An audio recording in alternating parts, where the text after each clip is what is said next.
Nvidia leading the broader tech decline ahead of earnings tomorrow. And my next guest says the chip maker is, quote, as important as any stock on the planet right now. He is Goldman Sachs' Tony Pasquariello. He's the head of hedge fund client coverage. Welcome back. Thanks, Scott.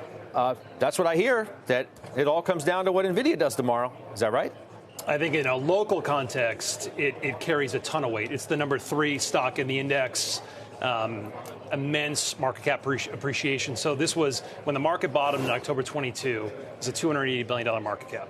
When our local low in October 23, $1 trillion. Today, $1.7 trillion. And it's the flag bearer for the most exciting new theme in the marketplace. So I think in a very short-term context, it carries a lot of weight, yes. Okay. So let's, just for argument's sake and for the sake of the conversation, what happens if it doesn't live up to immense expectations tomorrow? What does it mean for the market? I think it certainly takes some shine off, of course, its own story, and probably some of the mega cap story in general. By the way, I find it interesting. The implied move from the options market is 11%. That'd be a $200 billion market cap swing. That's a big company unto itself. That's incredible. And again, it's really carried that narrative. Now, it's not the only story in the marketplace. And so I looked at this before we came on. If you look at the Magnificent Seven and you look at Q4 earnings, if we're just right on our Nvidia estimates, sales growth for the Magnificent Seven is up 15% year on year. For the 493, 3%. Margin growth, Mag 7, 582 basis points. The 493 contracted 56 basis points.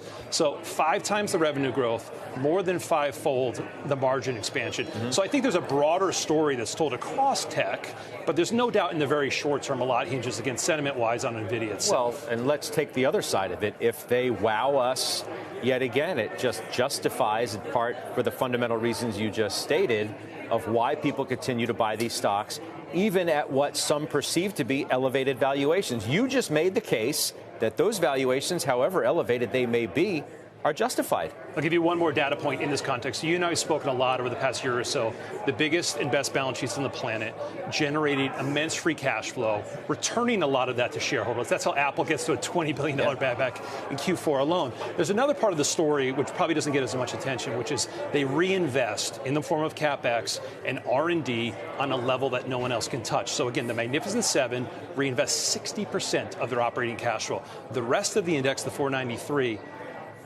is like a third of that. And so think about the compounding power of that over time when one needs to compete with them. So how do you answer questions then? I said you're head of hedge fund client coverage. You talk to the biggest and best investors on the planet.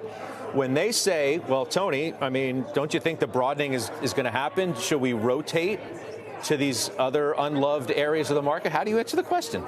So I think the question is, should I consider rotating to other parts of the market that carry a lot of market cap, like healthcare, like consumer discretionary, maybe like financials? I don't have a problem with that because I think each one of those big sectors. Yeah, you just couched it with the market cap side of it too. Well, because I look at the S&P through the prism of the anatomy, which is where is there enough market cap that you could hand the baton off? Okay, and those are the 3 other big sectors. Okay. It's healthcare, it's consumer discretionary, and it's financials. And again, I can make a case for each one of those.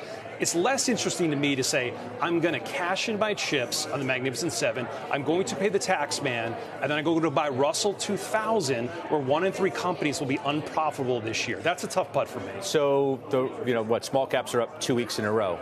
You just don't buy the hype that that's sustainable.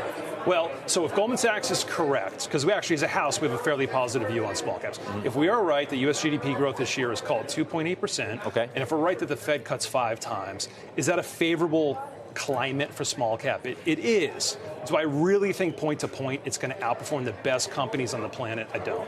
Now, I just had a debate with a bear who's emboldened, I guess you could say, who says there's no way they're cutting 5 times. How reliant is this market on those cuts?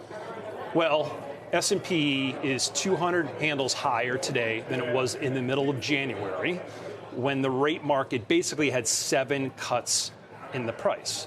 Today it has 4 cuts in the price. And so point to point, we've worked off a little bit of probably what was an overshot in terms of expectations. Again, our house view is 5. The Fed wrote down 3 in December. They've mostly stuck to 3 in December. it's a question of, like, if you take more out of the strip, why has that happened?